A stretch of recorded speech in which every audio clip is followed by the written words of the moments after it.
News ಸಂಗಮಕ್ಕೆ ಸ್ವಾಗತ. ಮೊದಲಿಗೆ headlines. Kushalnagar ಪಟ್ಟಣದ ಎಪಿಸಿಎಂಎಸ್ ಸಭಾಂಗಣದಲ್ಲಿ ತಾಲೂಕು ಮಟ್ಟದ ಮಹಿಳಾ ವಿಚಾರಗೋಷ್ಠಿ ಕಾರ್ಯಕ್ರಮ ಹಮ್ಮಿಕೊಳ್ಳಲಾಗಿತ್ತು. ಸೋಮವಾರಪೇಟೆ ತಾಲೂಕು ಮುಳ್ಳೂರು ಸರ್ಕಾರಿ ಕಿರಿಯ ಪ್ರಾಥಮಿಕ ಶಾಲೆಯಲ್ಲಿ 78ನೇ ಗಾಂಧೀಜಿ ಪುಣ್ಯಸ್ಮರಣೆ ಕಾರ್ಯಕ್ರಮ ಭಾವನಾತ್ಮಕವಾಗಿ ನಡೆಯಿತು. ಕೆಆರ್ಪೇಟೆ ಪಟ್ಟಣದಲ್ಲಿ ರಸ್ತೆ ಸುರಕ್ಷತಾ ಸಪ್ತಾಹ ಅಂಗವಾಗಿ ಜಾಗೃತಿ ಜಾಥಾ ಹಮ್ಮಿಕೊಳ್ಳಲಾಗಿತ್ತು.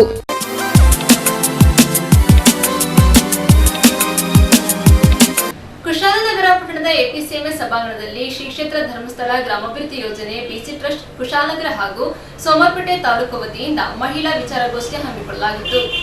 ಕುಶಾಲನಗರ ಪಟ್ಟಣದ ಎಪಿಸಿಎಂಎಸ್ ಸಭಾಂಗಣದಲ್ಲಿ ಶ್ರೀ ಕ್ಷೇತ್ರ ಧರ್ಮಸ್ಥಳ ಗ್ರಾಮಾಭಿವೃದ್ಧಿ ಯೋಜನೆ ಬಿಸಿ ಟ್ರಸ್ಟ್ ಕುಶಾಲನಗರ ಹಾಗೂ ಸೋಮವಾರಪೇಟೆ ತಾಲೂಕು ವತಿಯಿಂದ ತಾಲೂಕು ಮಟ್ಟದ ಮಹಿಳಾ ವಿಚಾರಗೋಷ್ಠಿ ಕಾರ್ಯಕ್ರಮದ ಉದ್ಘಾಟನೆಯನ್ನ ಕರ್ನಾಟಕ ರಾಜ್ಯ ನೀರು ಸರಬರಾಜು ಮತ್ತು ಒಳಚರಂಡಿ ಅಭಿವೃದ್ಧಿ ನಿಗಮದ ಮಾಜಿ ಅಧ್ಯಕ್ಷರುಗಳಾದ ಕೆಪಿ ಚಂದ್ರಕಲರವರು ಜ್ಯೋತಿ ಬೆಳಗಿಸುವ ಮೂಲಕ ಚಾಲನೆಯನ್ನು ನೀಡಿದರು. ವೇದಿಕೆಯಲ್ಲಿ ಅಖಿಲ ಕರ್ನಾಟಕ ಜನಜಾಗೃತಿ ವೇದಿಕೆ ಉಪಾಧ್ಯಕ್ಷರಾದ ಪುಂಡರೀಕಾಕ್ಷ, ಕ್ಷೇತ್ರ ಯೋಜನಾಧಿಕಾರಿ ಹನುಮಂತಪ್ಪ ಅಂಗಡಿ, ಎಪಿಸಿಎಂಎಸ್ ಉಪಾಧ್ಯಕ್ಷರಾದ ಚಂದ್ರಕಲಾ, ಸಂಪನ್ಮೂಲ ವ್ಯಕ್ತಿ ಮಾಲಾದೇವಿ ಉಪಸ್ಥಿತರಿದ್ದರು. ನಂತರ ವಿವಿಧ ಕ್ಷೇತ್ರದಲ್ಲಿ ಸಾಧನೆ ಮಾಡಿರುವ ಇಬ್ಬರು ಮಹಿಳೆಯರನ್ನ ಗುರುತಿಸಿ ಸನ್ಮಾನಿಸಿ ಗೌರವಿಸಲಾಯಿತು. ಮಹಿಳೆಯರಿಂದ ಸಾಂಸ್ಕೃತಿಕ ಕಾರ್ಯಕ್ರಮಗಳು ಅರ್ಥಪೂರ್ಣವಾಗಿ ನಡೆಯಿತು.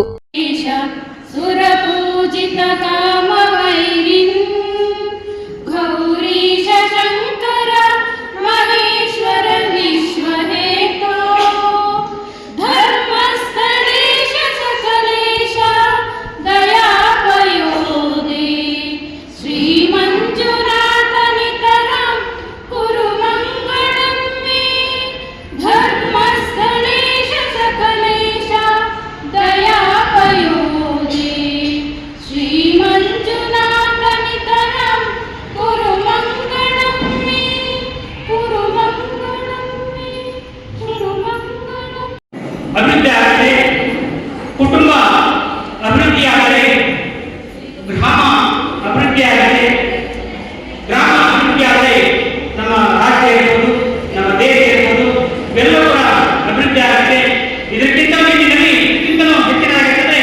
ನಾವೊಬ್ಬ ಮಹಿಳೆಯರಿಗೆ ಸಂಸ್ಕಾರ, ಸಂಸ್ಕೃತಿಯನ್ನ, ಜ್ಞಾನವನ್ನ, ಮಾಹಿತಿಯನ್ನ ಕೊಟ್ಟರೆ ಇಡೀ ಜಗತ್ತೇ ಬದಲಾಗುತ್ತದೆ ಅನ್ನೋ ಉದ್ದೇಶದಿಂದ ಮಾತೃಶ್ರೀ ಅವರವರು ಮಹಿಳಾ ಜಾಗೃತ ಕಾರ್ಯಕ್ರಮವನ್ನು ಹಮ್ಮಿಕೊಂಡಿದ್ದಾರೆ. ಮಹಿಳಾ ಜಾಗೃತ ಕಾರ್ಯಕ್ರಮದಲ್ಲಿ ಮಹಿಳೆಯರಿಗಾಗಿ ಹಲವಾರು ಕಾರ್ಯಕ್ರಮಗಳಿವೆ. ಮಹಿಳೆಯರಿಗಾಗಿ ಮಕ್ಕಳ ಶಿಕ್ಷಣದ ಬಗ್ಗೆ ಮಾಹಿತಿ ಕೊಡ್ತಕ್ಕಂಥ ಕಾರ್ಯಕ್ರಮ, ಕಾನೂನಿನ ಅರಿವುಗಳನ್ನು ತಿಳಿಸುವಂಥ ಕಾರ್ಯಕ್ರಮ, ಸ್ವಉದ್ಯೋಗದ ಬಗ್ಗೆ ಮಾಹಿತಿ ಕೊಡ್ತಕ್ಕಂಥ ಕಾರ್ಯಕ್ರಮ, ನಂತರ ಯಾರಾದರೂ ಸರ್ಕಾರದ ಯೋಜನೆಗಳನ್ನ ತಗೊಳ್ಳಿಕ್ಕೆ ಸಾಧ್ಯ ಆಗ್ತಾ ಇಲ್ಲ, ಸರ್ಕಾರದ ಯೋಜನೆಗಳನ್ನ ಕೂಡ ಕೊಡಿಸುವಂತ ಕಾರ್ಯಕ್ರಮ ಯಾವ್ದಾದ್ರೆ ಮಹಿಳಾ ಜಾಗೃತ ಕಾರ್ಯಕ್ರಮ. ಈ ಮಹಿಳಾ ಜಾಗೃತ ಕಾರ್ಯಕ್ರಮದಲ್ಲಿ ಅಷ್ಟೇ ಅಲ್ಲದೆ ಗೆಳತಿ ಎಂಬ ಕಾರ್ಯಕ್ರಮ ಇದೆ. ಗೆಳತಿ ಎಂಬ ಕಾರ್ಯಕ್ರಮದಲ್ಲಿ ನುರಿತ ತಜ್ಞರು, ಕಾನೂನು ತಜ್ಞರು, ನುರಿತ ಮಹಿಳಾ ತಜ್ಞರು ನಮ್ಮ ಒಂದು ತಂಡದೊಂದಿಗೆ ಅವರು ಕೂಡ ಗೆಳತಿ ಕಾರ್ಯಕ್ರಮದಲ್ಲಿ ಪಾಲ್ಗೊಂಡು ಯಾರು ಮಹಿಳೆಯರು ಶೋಷಣೆಯಿದ್ದಾರೆ, ಮಹಿಳೆಯರಿಗೆ ಎಲ್ಲಿ ಸಮಸ್ಯೆ ಆಗ್ತಾ ಇದೆ, ಆ ಸಮಸ್ಯೆಗೆ ನಮ್ಮ ಗೆಳತಿ ಕಾರ್ಯಕ್ರಮದಲ್ಲಿ ಕೂಡ ಅಭಿಪ್ರಾಯಗಳನ್ನ, ಮಾಹಿತಿಗಳನ್ನ ಹಂಚಿಕೊಂಡು ಕಾರ್ಯಕ್ರಮದಲ್ಲಿ ಪಾಲ್ಗೊಂಡು ಗೆಳತಿ ಕಾರ್ಯಕ್ರಮ ಕೂಡ ಯಶಸ್ವಿ ಮಾಡಿಕೊಡ್ತಿದ್ದಾರೆ. ಅಷ್ಟೇ ಅಲ್ಲ, ನಮ್ಮ ತಾಲೂಕಿನಲ್ಲಿ 25 ಕೇಂದ್ರಗಳಿದೆ. ನಮ್ಮ ತಾಲೂಕಿನಲ್ಲಿ 25 ಕೇಂದ್ರಗಳು ಅಂತಂದ್ರೆ ಸುಮಾರು ನಮ್ಮ 1800 ಸಂಘಗಳಿದೆ. 1800 ಸಂಘಗಳಲ್ಲಿ ಕೇವಲ 250 ಸಂಘಗಳಿಗೆ ಮಾತ್ರ ಏನು ಜ್ಞಾನವಿಕಾಸ ಕೇಂದ್ರ, ಎಲ್ಲರಿಗೂ ಇಲ್ಲ. ಇದು ಮಹಿಳಾ ಜ್ಞಾನವಿಕಾಸ ಕೇಂದ್ರ ಎಲ್ಲರಿಗೂ ಇಲ್ಲ. ಕೇವಲ 250 ಸಂಘಗಳಿಗೆ ಮಾತ್ರ ಜ್ಞಾನವಿಕಾಸ ಕೇಂದ್ರ. ನಮ್ಮಲ್ಲಿ 20,000 ಮೆಂಬರ್ ಇದ್ದಾರೆ. ನಮ್ಮ ಸೋಮವಾರಪೇಟೆ ಕುಶಾಲ ತಾಲೂಕಿನ ಸದಸ್ಯರು 20,000 ಮೆಂಬರ್ ಇದ್ದಾರೆ. ಆದರೆ 20,000 ಮೆಂಬರ್ಗೂ ಕೂಡ ಮಹಿಳಾ ಜ್ಞಾನವಿಕಾಸ ಕೇಂದ್ರ ಇಲ್ಲ. ಇರ್ತಕ್ಕಂಥದ್ದು 1,250 ಮೆಂಬರಿಗೆ ಮಾತ್ರ. 1,250 ಮೆಂಬರ್ ಮಾತ್ರ ಮಹಿಳಾ ಜ್ಞಾನವಿಕಾಸ ಕೇಂದ್ರ ಇದೆ. ನಮ್ಮಲ್ಲಿ 50 ಸೇವಾ ಪ್ರತಿನಿಧಿಗಳಿದ್ದಾರೆ. 50 ಸೇವಾ ಪ್ರತಿನಿಧಿ ಕೂಡ ಕೇಂದ್ರಗಳಿಲ್ಲ. ಅಲ್ಲಿ ಇರ್ತಕ್ಕಂಥದ್ದು ಕೇವಲ 20-25 ಸೇವಾ ಪ್ರತಿನಿಧಿ ಮಾತ್ರ ಈ ಕೇಂದ್ರಗಳಿದೆ. ಈ ಕೇಂದ್ರಗಳಲ್ಲಿ ಕೂಡ ತಮ್ಮ ಸಂಘಗಳನ್ನ ಶ್ರೇಣೀಕರಣ ಕೂಡ ಉತ್ತಮವಾಗಿ ನಡೆಸಿಕೊಂಡಿದ್ದಾರೆ. ಪ್ರತಿ ತಿಂಗಳು ಕೂಡ ಬೇರೆ ಬೇರೆ ಕಾರ್ಯಕ್ರಮಗಳನ್ನು ಮಾಡಿಕೊಂಡು ಮಹಿಳಾ ಜ್ಞಾನವಿಕಾಸ ಕೇಂದ್ರದಲ್ಲಿ ತಮ್ಮನ್ನು ತೊಡಗಿಸಿಕೊಂಡು ಕೇಂದ್ರವನ್ನ ಉನ್ನತ ಮಟ್ಟದಲ್ಲಿ ಇಟ್ಕೊಂಡಿದ್ದಾರೆ. ಆದ್ಮೇಲೆ ಮಹಿಳಾ ಜ್ಞಾನವಿಕಾಸ ಕೇಂದ್ರದಲ್ಲಿ ಬೇರೆ ಬೇರೆ ಕಾರ್ಯಕ್ರಮಗಳನ್ನು ಕೂಡ ಮಾಡಿಕೊಂಡು ಯಾರು ಅಭಿವೃದ್ಧಿ ಪಡಿಸಿದ್ದಾರೆ, ಯಾರು ಸಾಧನೆ ಮಾಡಿದ್ದಾರೆ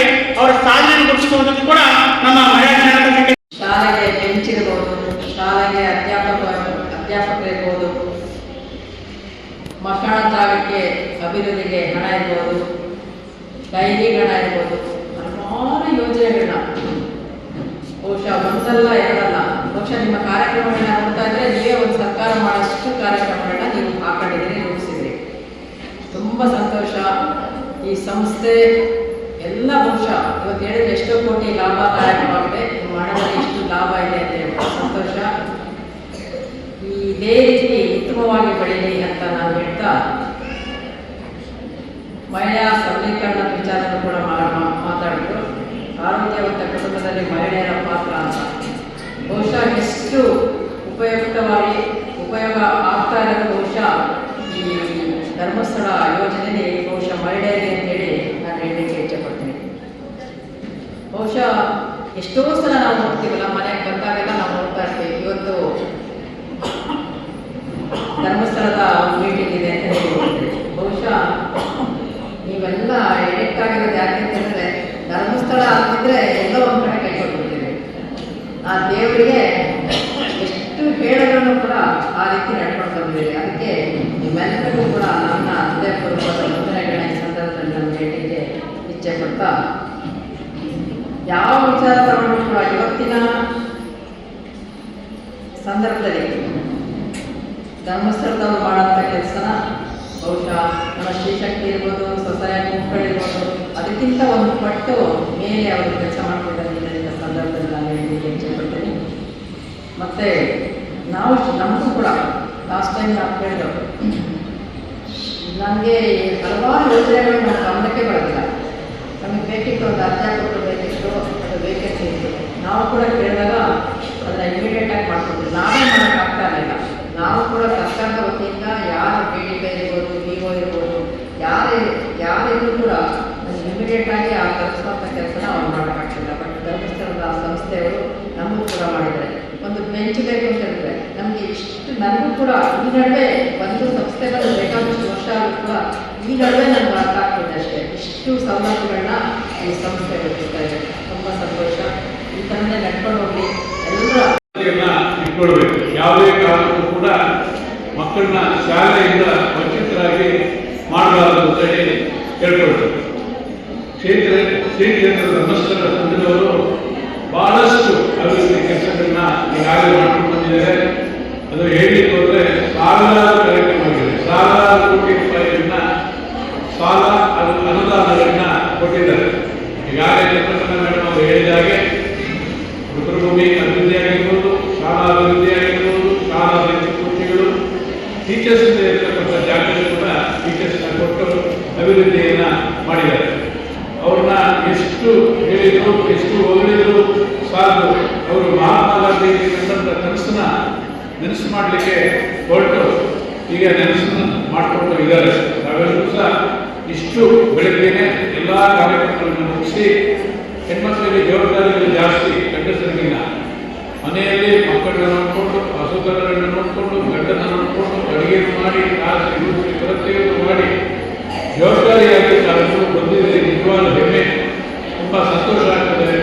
ನಾವೆಲ್ಲರೂ ಕೂಡ ಇದೇ ರೀತಿ ಸಂತೋಷವಾಗಿರಬೇಕು, ಅಭಿವೃದ್ಧಿ ಆಗಬೇಕು ಅಂತ ಹೇಳಿ ಸಹನೆಯಿಂದ ನಾಯಕಿಯಾಗಿ, ಸಮಾಜದ ಸೇವಕಿಯಾಗಿ, ವಿಜ್ಞಾನಿಯಾಗಿ, ಅಷ್ಟೇ ಯಾಕೆ ನಿಮ್ಮ ನಮ್ಮೆಲ್ಲರ ನಡುವೆ ಇರುವಂತಹ ಆಶಾ ಕಾರ್ಯಕರ್ತೆ ಇರ್ಬೋದು, ಅಂಗನವಾಡಿ ಕಾರ್ಯಕರ್ತೆ ಇರ್ಬೋದು, ಎಲ್ಲ ರೂಪದಲ್ಲಿ ಕೂಡ ಮಹಿಳೆ ತನ್ನ ಪಾತ್ರವನ್ನು ಕೇವಲ ಸಂಸಾರಕ್ಕೆ ಮಾತ್ರ ಸೀಮಿತಗೊಳಿಸಿದರೆ ಸಮಾಜದ ಒಂದು ಅಭಿವೃದ್ಧಿಗೋಸ್ಕರ ತನ್ನನ್ನು ತಾನು ಮುಡಿಪಾಗಿಸಿಕೊಂಡಿರ್ತಾಳೆ. ಈ ರೀತಿ ಮುಡಿಪಾಗಿಸಿಕೊಂಡಿರುವಂತಹ ಮಹಿಳೆಯ ಒಂದು ಅಸ್ತಿತ್ವದಿಂದಲೇ ಆರ್ಥಿಕವಾಗಿ ನಾವು ಒಂದು ಸ್ವಾಯತ್ತತೆಯನ್ನು ಸಾಧಿಸಲಿಕ್ಕೆ, ಶಿಕ್ಷಣವನ್ನು ಪಡ್ಕೊಳ್ಳಿಕ್ಕೆ, ಯಾವುದೇ ಒಂದು ಸಮಸ್ಯೆ ಬಂದರೆ ಆ ಸಮಸ್ಯೆಗೆ ಬೇಕಾದಂತಹ ತೀರ್ಮಾನವನ್ನು ಪಡ್ಕೊಳ್ಳೋಕ್ಕೆ ಮಹಿಳೆ ಮುಂದಾಗ್ತಾಳೆ. ಮಹಿಳೆಯ ಒಂದು ಶಕ್ತಿ ಏನಪ್ಪಾ ಅಂತ ಹೇಳಿದ್ರೆ ಆಕೆಯ ಜ್ಞಾನ. ಆಕೆಯ ಜ್ಞಾನ ಬಂದಾಗ ಎಲ್ಲಿಂದ ಸಿಗುತ್ತೆ? ಅದು ಶಿಕ್ಷಣದಿಂದ ಸಾಧ್ಯ ಅಂತ ಹೇಳಿದೆ. ಒಬ್ಬ ಶಕ್ತಿಶಾಲಿ ಮಹಿಳೆ ಕುಟುಂಬವನ್ನು ರೂಪಿಸ್ತಾಳೆ, ಕುಟುಂಬ ಸಮಾಜವನ್ನು ರೂಪಿಸುತ್ತೆ, ಸಮಾಜ ನಮ್ಮ ದೇಶವನ್ನು ಬದಲಾವಣೆಯನ್ನ ಮಾಡುತ್ತೆ. ನಮ್ಮ ದೇಶದ ಒಂದು ವ್ಯವಸ್ಥೆಯಲ್ಲಿ ಒಂದು ಆಧುನಿಕವಾದಂತಹ, ಒಂದು ಆರೋಗ್ಯಕರವಾದಂತಹ ಒಂದು ಏಳಿಗೆಯನ್ನ ತರಲಿಕ್ಕೆ ಕುಟುಂಬದಲ್ಲಿ ಮಹಿಳೆ ಪಾತ್ರವನ್ನು ವಹಿಸ್ತಾಳೆ. ಒಂದು ಮಾತಿದೆ, ಹನುಮ ಭೀಮನಿಗೆ ಜನ್ಮವಿದ್ದ ಮಾತೆ ಅವಳಿಯರು. ಅಂದ್ರೆ ಹನುಮನನ್ನ ಅಥವಾ ಭೀಮನನ್ನ ಹಡೆದಂತ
ಆ ಮಗುವಿನ ಅಭಿವೃದ್ಧಿಗೆ, ಮಗುವನ್ನ ದೇಶಕ್ಕೆ ಒಂದು ಒಳ್ಳೆಯ ಕೊಡುಗೆಯಾಗಿ ಕೊಡಬೇಕು, ಒಂದು ಸುಸಂಸ್ಕೃತವಾದಂತಹ ಸಮಾಜವನ್ನು ಕಟ್ಟಬೇಕು ಅಂತಂದ್ರೆ ತಂದೆ ಮತ್ತು ತಾಯಿಯ ಪಾತ್ರ ಇಲ್ಲಿ ಬಹಳ ಮುಖ್ಯವಾಗಿದೆ. ಎನರ್ಜಿ ಟ್ಯಾಂಕ್ ಅಂತ ಹೇಳ್ತೀವಿ. ವೈಜ್ಞಾನಿಕವಾಗಿ ಒಂದು ಮೈಕ್ರೋಕಾಂಡ್ರಿಯಾ ಅನ್ನುವಂತಹ ಒಂದು ವಸ್ತು ಇದೆ ಕಣದಿಂದ, ಅದು ಮೇಡಮ್ ನಿಮ್ಮ ಅಧ್ಯಕ್ಷ ಸ್ಥಾನವನ್ನ ನಿಮಗೂ ಕೊಡ್ತಾ ಇದ್ದೀವಿ. ಯಾಕಂದ್ರೆ ನಿಮಗೆ ಅಧ್ಯಕ್ಷರು ವಹಿಸ್ಕೊಂಡಿದ್ರು ಅವ್ರು ಕಾಣಲಾಗಿದ್ದಾರೆ, ಬಂದಿಲ್ಲ ಅವರು. ಹಾಗಾಗಿ ನೀವೇ ವಹಿಸ್ಕೊಳ್ಬೇಕು. ನನ್ನ ವಹಿಸ್ಕೊಟ್ಟಿದ್ದಕ್ಕೆ ನಾನು ಈ ಒಂದು ಜವಾಬ್ದಾರಿಯುತ ಈ ಒಂದು ಅಧ್ಯಕ್ಷ ಸ್ಥಾನವನ್ನ ವಹಿಸ್ಕೊಟ್ಟಿದ್ದಕ್ಕೆ ಒಂದೆರಡು ಮಾತನ್ನ ಆಡಬೇಕಂತ ಅಷ್ಟೇನೆ. ಯಾಕಂದ್ರೆ ಇನ್ನೇನು ಉಳಿದಿಲ್ಲ. ಚಂದ್ರಕಲಾ ಮೇಡಮ್ ನಿಮ್ಗಳ ಬಗ್ಗೆ ಹೇಳಿದ್ರು, ಹಾಗೆ ನಮ್ಮ ಪಂಚಕೃಷ್ಣ ಸರ್ ಅವರು ಅವರು ಸಹ ನಿಮ್ಮ ಬಗ್ಗೆ ಹೇಳಿದ್ರು, ಹಾಗೆ ನಮ್ಮ ಚಂದ್ರಕಲಾ ಮೇಡಮ್ ಅವರು ಇನ್ನೂ ಸ್ವಲ್ಪ ಮಾತನ್ನ ಕಲಿಬೇಕು. ಯಾಕಂದ್ರೆ ಅವರೆಲ್ಲ ಒಂದೆರಡು ಮಾತುಗಳನ್ನ ಮಹಿಳೆಯರ ಬಗ್ಗೆ ಹೇಳಿಬಿಟ್ಟು ಕೂತಿದ್ದಾರೆ. ಇನ್ನು ಮುಂದೆ ಹೆಚ್ಚಿಗೆ ತಗೊಳ್ತಾಗುತ್ತೆ. ನಾನು ಇನ್ನೂ ತುಂಬಾ ಮಾತಾಡ್ತೀನಿ ಮಹಿಳೆಯರ ಬಗ್ಗೆ ಅಂತ ಹೇಳಿದರೆ ಅವ್ರ ಮೇಲೆ ನನಗೆ ನಂಬಿಕೆ ಇದೆ, ಮಾತಾಡ್ತಾರೆ ಅಂತ.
ಕಾರ್ಯಕ್ರಮಕ್ಕಾಗಿ doctor H M Raghukoti, Kushalnagar.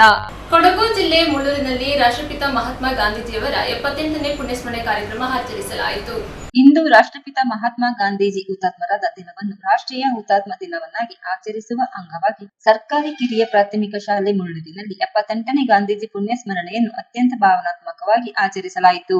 ಕಾರ್ಯಕ್ರಮದಲ್ಲಿ ಗಾಂಧೀಜಿ ವಿಗ್ರಹವನ್ನು ವೇದಿಕೆಯ ಮೇಲೆ ಪ್ರತಿಷ್ಠಾಪಿಸಿ ವಿದ್ಯಾರ್ಥಿಗಳು ಪುಷ್ಪ ಸಮರ್ಪಣೆ ಮಾಡಿದರು. ರಘುಪತಿ ರಾಘವ ರಾಜರಂ ಭಕ್ತಿಯೊಂದಿಗೆ ಕಾರ್ಯಕ್ರಮ ಮನಮುಟ್ಟುವ ರೀತಿಯಲ್ಲಿ ನಡೆಯಿತು. ಮುಖ್ಯ ಶಿಕ್ಷಕರಾದ ಸತೀಶ್ ರವರು ಮಾತನಾಡಿದರು. ಕಾರ್ಯಕ್ರಮದಲ್ಲಿ ಶಿಕ್ಷಕಿಯಾದ ಶೀಲಾರವರು ವಿದ್ಯಾರ್ಥಿಗಳಿಂದ ಗಾಂಧೀಜಿ ಅತ್ಯಂತ ಇಷ್ಟವಾದ ರಘುಪತಿ ರಾಘವ ರಾಜರಂ ಗೀತೆಯನ್ನು ಹಾಡಿಸಿದರು. ನಂತರ ವಿದ್ಯಾರ್ಥಿಗಳು 2 ನಿಮಿಷಗಳ ಕಾಲ ಮೌನ ಆಚರಿಸಿ ರಾಷ್ಟ್ರಪಿತನಿಗೆ ಭಾವಪೂರ್ಣ ನಮನ ಸಲ್ಲಿಸಿದರು. ಈ ಕಾರ್ಯಕ್ರಮದ ಮೂಲಕ ಗಾಂಧೀಜಿಯ ಸತ್ಯ, ಅಹಿಂಸೆ ಮತ್ತು ಮಾನವೀಯತೆಯ ಸಂದೇಶವನ್ನು ಮಕ್ಕಳ ಮನಸ್ಸಿನಲ್ಲಿ ಬಿತ್ತುವ ಮಹತ್ವದ ಪ್ರಯತ್ನ ನಡೆಯಿತು ಎಂದು ಶಾಲಾ ವಲಯದಲ್ಲಿ ಮೆಚ್ಚುಗೆ ವ್ಯಕ್ತಪಡಿಸಿದರು. रघुपति राघव राजा राम पतित पावन सीताराम।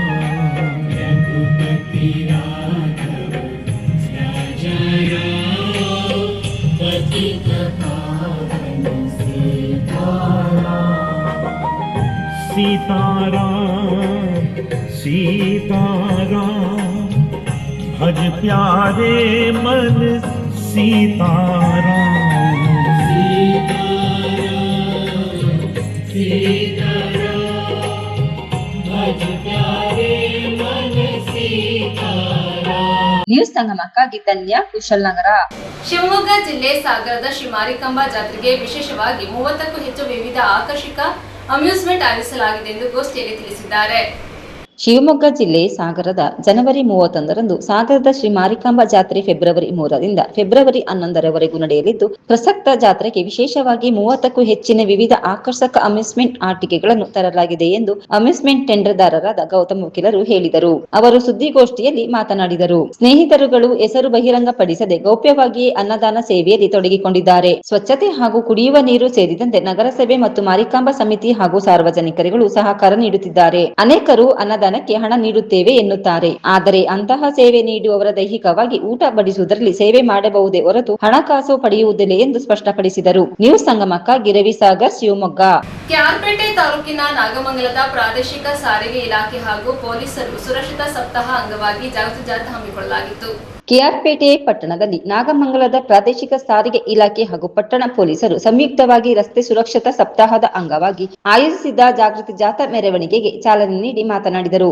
18 ವರ್ಷ ತುಂಬದೇ ಇರುವ ಯುವ ಜನರು ಹಾಗೂ ವಿದ್ಯಾರ್ಥಿಗಳು ದ್ವಿಚಕ್ರ ವಾಹನಗಳು ಸೇರಿದಂತೆ ಯಾವುದೇ ವಾಹನಗಳನ್ನು ಚಾಲನೆ ಮಾಡಬಾರದು ಎಂದು ತಿಳಿಸಿದರು. ಪರವಾನಗಿಯನ್ನು ಪಡೆದುಕೊಂಡ ನಂತರವೇ ತಮ್ಮ ವಾಹನಗಳನ್ನು ತೆಗೆದುಕೊಂಡು ರಸ್ತೆಗೆ ಇಳಿಯಬೇಕು ಎಂದು ಕಿವಿ ಮಾತು ಹೇಳಿದರು. ನಾಗಮಂಗಲ ಡಿವೈಎಸ್ಪಿ ಚಲುವರಾಜು, ಅಪರ ಸಿವಿಲ್ ನ್ಯಾಯಾಧೀಶರಾದ ದೇವರಾಜ್, ಪಟ್ಟಣ ಪೊಲೀಸ್ ಠಾಣೆಯ ಆರಕ್ಷಕ ನಿರೀಕ್ಷಕರಾದ ಸುಮಾರಾಣಿ, ಗ್ರಾಮಾಂತರ ಠಾಣೆಯ ಆನಂದೇಗೌಡ, ಹಿರಿಯ ವಕೀಲರಾದ K R Mahesh, M R Prasannakumar, K N Nagaraju, N R Ravishankar, ಸಹಾಯಕ ಸಾರಿಗೆ ಅಧಿಕಾರಿಗಳಾದ ಸತೀಶ್, ಸಹಬಾಜ್ ಖಾನಂ, ನಂದೀಶ್, ಹಂಪ, ಸಂಜಯ್ ಸೇರಿದಂತೆ ವಿವಿಧ ಶಾಲಾ ಕಾಲೇಜುಗಳ ವಿದ್ಯಾರ್ಥಿಗಳು ಜಾಗೃತಿ ಜಾಥಾ ಕಾರ್ಯಕ್ರಮದಲ್ಲಿ ಭಾಗವಹಿಸಿ ಘೋಷಣೆ ಕೂಗಿ ಶ್ರೀ ಸಾಮಾನ್ಯರಲ್ಲಿ ರಸ್ತೆ ಸುರಕ್ಷತೆ ಕುರಿತು ಜಾಗೃತಿ ಮೂಡಿಸಿದರು. ನಾವು ರಸ್ತೆಗೆ ವಾಹನ ಜೊತೆ ಬಂದ ಮೇಲೆ ಯೋಚನೆ ಮಾಡೋದಿಲ್ಲ. ರಸ್ತೆಗೆ ನಾವು ಬರ್ಲಿಕ್ಕೆ ಬಂದೇನೆ ನಮ್ಮ ನಿಗದಿತ ಸ್ಥಳ ಎಲ್ಲಿ ಹೋಗ್ಬೇಕು, ಎಷ್ಟು ಹೊತ್ತು ಯಾವ ಟೈಮಿಗೆ ರೀಚ್ ಆಗಬೇಕು ಅದನ್ನೆಲ್ಲ ಮೊದಲೇ ನಾವು ಜಾಗ್ರತೆಯಿಂದ ನಾವು ಪ್ಲಾನ್ ಮಾಡ್ಕೋಬೇಕು ಅನ್ನೋದು ನಮಗೆ ತೋರ್ಕೊಳ್ತೇವೆ. ಮತ್ತೆ ಎಲ್ಲ ಹೇಳ್ತಾರೆ ಯಾವುದೋ ಆಕಸ್ಮಿಕವಾಗಿ ಅಪಘಾತ ಆಯ್ತು ಅಂತ. ಯಾವುದೇ ಕಾರಣಕ್ಕೂ ಆಕಸ್ಮಿಕವಾಗಿ ಅಪಘಾತ ಆಗಲ್ಲ. ಜಾಗರೂಕತೆಯಿಂದಲೇ ಆಗೋದು. ಜಾಗರೂಕತೆಯಿಂದ ಮೊಬೈಲ್ ಯೂಸ್ ಮಾಡಿದೆ, ಸಾಯಲ್ ಹೇಳ್ದಂಗೆ ಸೀಟ್ ಬೆಲ್ಟ್ ಹಾಕಿ, ಮದ್ಯಪಾನ ಮಾಡಿದೆ, ಹೆಲ್ಮೆಟ್ ಹಾಕಿ, ಈ ಥರ ಏನು ಸಿಂಪಲ್ ರೂಲ್ಸ್ ಇದೆ ಅದನ್ನ ನಾವು ಫಾಲೋ ಮಾಡಿದ್ರೆ ಅದು ಪರಿಣಾಮ ಅಪಘಾತಗಳು ಕಂಟ್ರೋಲ್ ಆಗಿರುತ್ತೆ. ನಾವು ಈಗ ರೋಡ್ಗಳು ಬಗ್ಗೆ ನಿಮ್ಗೆ ಗೊತ್ತು, ನಮ್ಮ ರೋಡ್ಗಿಂತ ಜಾಸ್ತಿ ಡೆನ್ಸಿಟಿ ವೆಹಿಕಲ್ ಇದೆ. ಅಂತಹ ರಸ್ತೆಯಲ್ಲಿ ನಾವು ಅಜಾಗರೂಕತೆ ಮಾಡಿಬಿಟ್ರೆ ನಮ್ಮ ಪ್ರಾಣಕ್ಕೆ ಗೊತ್ತಾಗೋದು, ನಮ್ಮ ದೇಹದ ಅಂಗಾಂಗಗಳಿಗೆ ಹಾನಿಯಾಗೋದು. ನಾವು ಮಾಡ್ತಕ್ಕಂಥ ಒಂದು ಅಜಾಗರೂಕತೆ ಅಮಾಯಕರ ಸಾವಿಗೆ ಕಾರಣ ಆಗ್ಬಿಡುತ್ತೆ. ಯಾರೋ ಒಬ್ಬ ನೆಗ್ಲೆಕ್ಟ್ ಮಾಡಿದಂತ ಡ್ರೈವ್ ಮಾಡಿದ್ರೆ ಅವನು ಸತ್ತರೆ ಏನು ಅವನು ತಪ್ಪು ಮಾಡಿದವನು ಸತ್ತ ಅಂತ ಹೇಳ್ಬೋದು. ಯಾರೋ ಕುಡಿದು ಚಾಲನೆ ಮಾಡಿ ದಾರಿ ಹೋಗೋರೆಲ್ಲ ಕಾರ್ ಬಿಟ್ಟಾಗ, ಲಾರಿ ಬಿಟ್ಟಾಗ ಅವ್ರು ಸಾಯ್ತಾರೆ. ಅಮಾಯಕರ ಜೀವಗಳು ಯಥೇಚ್ಛವಾಗಿ ಹೋಗ್ತಾ ಇರೋದ್ರಿಂದ ತಾವು ಮುಂದಿನ ದಿನಗಳಲ್ಲಿ ಯಾರೇ ಆಗಲಿ ಕೂಡ ತಮ್ಮ ಅಣ್ಣ ತಮ್ಮದಿರು, ತಂದೆ ತಾಯಿ ಯಾರು ವೆಹಿಕಲ್ ಯೂಸ್ ಮಾಡ್ತಾರೆ ಅವ್ರಿಗೆಲ್ಲರೂ ಕೂಡ ಒಂದು ಕ್ಯೂ ಮಾತು ಇರಬೇಕು. ನಮಗೆ ಸುರಕ್ಷತೆ important, speed next, safety first. ನಾವು ಫಸ್ಟ್ ಸ್ಪೀಡ್ ಮಾಡಿ ಏನೋ ರೀಚ್ ಆಗ್ತೀವಿ, ಅದೇ ಬರೀಲಿ ಎಲ್ಲೋ ಹೋಗ್ತೀವಿ ಅಂದ್ರೆ ಸೀದಾ ಬೇರೆ ಮೇಲ್ಗಡೆ ಹೋಗುವಂತ ಚಾನ್ಸಸ್ ಜಾಸ್ತಿ ಇರುತ್ತೆ. ಹಾಗಾಗಿ ಯಾರು ಕೂಡ ರಸ್ತೆ ಸುರಕ್ಷತಾ ನಿಯಮಗಳನ್ನ ಏನು ನಿಗದಿಪಡಿಸಿದರೆ ಅದನ್ನು ಪಾಲಿಸಿಕೊಂಡು ಅದೇ ರೀತಿ ವಾಹನ ಚಾಲನೆ ಮಾಡಬೇಕು. ಮತ್ತೆ ಅಮಾಯಕ ಜೀವಗಳನ್ನ ಉಳಿಸಬೇಕು ಅಂತ ತಮ್ಮಲ್ಲಿ ಕೇಳಬೇಕು ಅಂತ ಹೇಳ್ಬಾರ್ದು. ಮಾತಾಡಿದ್ದಾರೆ.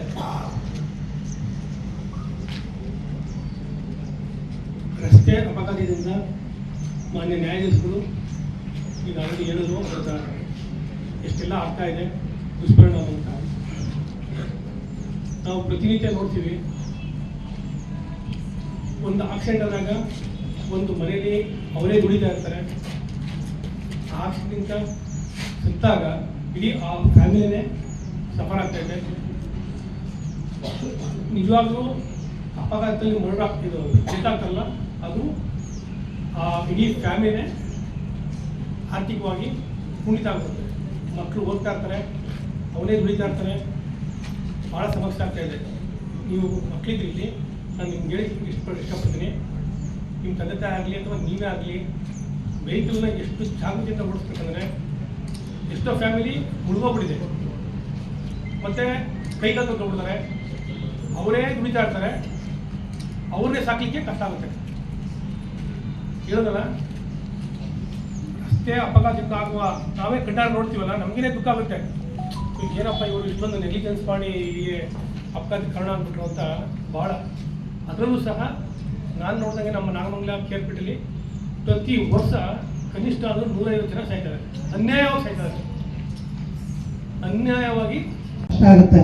ಹಾಗಾಗಿ ರಸ್ತೆ ಬದಿನಲ್ಲಿ ಸಂಚರಿಸುವಾಗ ಏನು ದ್ವಿಚಕ್ರ ವಾಹನ ಉಪಯೋಗಿಸುವಾಗ ಹೆಲ್ಮೆಟ್ ಧರಿಸಿ, 4 ಚಕ್ರ ವಾಹನ ಉಪಯೋಗಿಸ್ಬೇಕಾದ್ರೆ ಎಲ್ಲರೂ ಸೀಟ್ ಬೆಲ್ಟ್ ಅನ್ನ ಕಡ್ಡಾಯವಾಗಿ ಧರಿಸಿ, ಸಂಚಾರಿ ಚಿಹ್ನೆಗಳನ್ನ ನೋಡಿಕೊಂಡು ನಿಯಮಗಳನ್ನ ಪಾಲನೆ ಮಾಡಿಕೊಂಡು ನಾವು ಸಂಚಾರ ಮಾಡೋದ್ರಿಂದ ಆದಷ್ಟು ರಸ್ತೆಯ ಒಂದು ಅಪಘಾತಗಳನ್ನ ತಡೆಗಟ್ಟಬಹುದಾಗಿದೆ ಅಂತ ಹೇಳ್ತಾ ನಮ್ಗೆಲ್ಲರಿಗೂ ಈ ಮುಂದೆ ತಿಳಿಸ್ತೀನಿ. Thank you. ಮಾಡೋದೇನು ಅಂದರೆ ಟ್ರಿಬಲ್ ರೈಡಿಂಗ್ ಹೋಗ್ತಿದ್ದಾರೆ. ಈಗ ನಾನು ನೋಡ್ತೀನಿ ಸ್ಟೂಡೆಂಟ್ಸ್ ಎಷ್ಟೊಂದು ಜನ ಕಾಲೇಜಲ್ಲಿ, ನಿಮ್ಮ ಫ್ರೆಂಡ್ಸ್ ಕೂಡ ಆಗಿರ್ಬೋದು, ಟ್ರಿಬಲ್ ರೈಡಿಂಗ್ ಹೋಗ್ತಾರೆ, ಮತ್ತು ಮೊಬೈಲ್ ಕೈಲಿಟ್ಕೊಂಡು ಸ್ಟೈಲ್ ಮಾಡ್ಕೊಂಡು ಹೋಗ್ತಾರೆ. ಅದೆಲ್ಲ ಮಾಡಬಾರ್ದು. ಯಾಕಂದರೆ ನಮ್ಮನ್ನು ನಂಬ್ಕೊಂಡು ನಮ್ಮ ತಂದೆ ತಾಯಿ ಇರ್ತಾರೆ, ಹಾಗೂ ನಮಗೂ ಸಹ ಫ್ಯೂಚರಲ್ಲಿ ಈಗ ಆಕ್ಸಿಡೆಂಟ್ ಆಗಿ ಡ್ಯಾಮೇಜ್ ಆಗೋ, ಪರ್ಮನೆಂಟ್ ಡ್ಯಾಮೇಜ್ ಆಗೋ ಸಾಧ್ಯತೆಗಳಿರ್ತವೆ. ಸೊ ಹಾಗಾಗಿ ಆದಷ್ಟು ಜವಾಬ್ದಾರಿಯಿಂದ ನೀವು ಕಾಲೇಜಿಗೆ ಸ್ಕೂಲ್ಗೆ ಹೋಗಿ ಸೈಡಲ್ಲಿ ಹೋಗ್ರಿ. ಮೊಬೈಲ್ನ ನೋಡ್ಬೋದು, ಹೌದು ಇವಾಗ ಮೊಬೈಲ್ ಇಲ್ಲದೆ ಜೀವನ ಇಲ್ಲ, ಬಟ್ ಹಾಗಂತ ಅದನ್ನೇ ಇಟ್ಕೊಂಡು ನಮ್ಮ ಜೀವನ ಹಾಳು ಮಾಡ್ಕೋಬಾರ್ದು.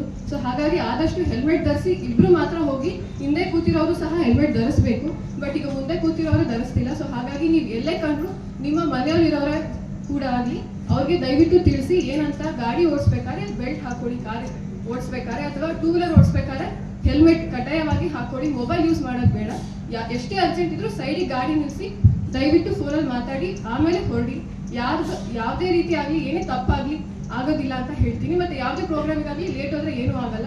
ನಿಮ್ಮ ಜೀವನ ಮುಖ್ಯ ಅಂತ ಹೇಳ್ತೀನಿ. Thank you. ಕೇರ್ಪೇಟೆ ಗ್ರಾಮಾಂತರ ನಿರೀಕ್ಷಕರವರಿಗೆ ಈ ತಮ್ಮೆಲ್ಲರಿಗೂ ಅತ್ಯುತ್ತಮವಾದಂತಹ ಸಲಹೆಗಳನ್ನು ನೀಡಿರ್ತಾರೆ, ಅವರಿಗೂ ಕೂಡ ಧನ್ಯವಾದಗಳು. ಮತ್ತು ಕಾರ್ಯಕ್ರಮಕ್ಕೆ ಈಗ ತಾನೇ ಆಗಮಿಸಿರುವಂತಹ ARTO ನಮ್ಮ ನಾಗಮಂಗಲ ಉಪವಿಭಾಗರವರು ತಮ್ಮೆಲ್ಲರೂ ಕುರಿತು ಒಂದೆರಡು ಮಾತನಾಡಬೇಕು ಅಂತ ಕೋರ್ಕೋತೀನಿ. ನ್ಯೂಸ್ ಸಂಗಮಕ್ಕಾಗಿ ಡಾಕ್ಟರ್ KR ನೀಲಕಂಠ, ಕೇರ್ಪೇಟೆ. ಕೊನೆಯಲ್ಲಿ ಮತ್ತೊಮ್ಮೆ ಹೆಡ್ಲೈನ್ಸ್.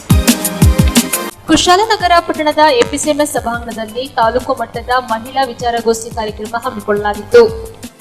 ಸೋಮವಾರಪೇಟೆ ತಾಲೂಕು ಮುಳ್ಳೂರು ಸರ್ಕಾರಿ ಹಿರಿಯ ಪ್ರಾಥಮಿಕ ಶಾಲೆಯಲ್ಲಿ 78ನೇ ಗಾಂಧೀಜಿ ಪುಣ್ಯಸ್ಮರಣೆ ಕಾರ್ಯಕ್ರಮ ಭಾವನಾತ್ಮಕವಾಗಿ ನಡೆಯಿತು. ಕೆಆರ್ಪೇಟೆ ಪಟ್ಟಣದಲ್ಲಿ ರಸ್ತೆ ಸುರಕ್ಷತಾ ಸಪ್ತಾಹ ಅಂಗವಾಗಿ ಜಾಗೃತಿ ಜಾಥಾ ಹಮ್ಮಿಕೊಳ್ಳಲಾಗಿತ್ತು.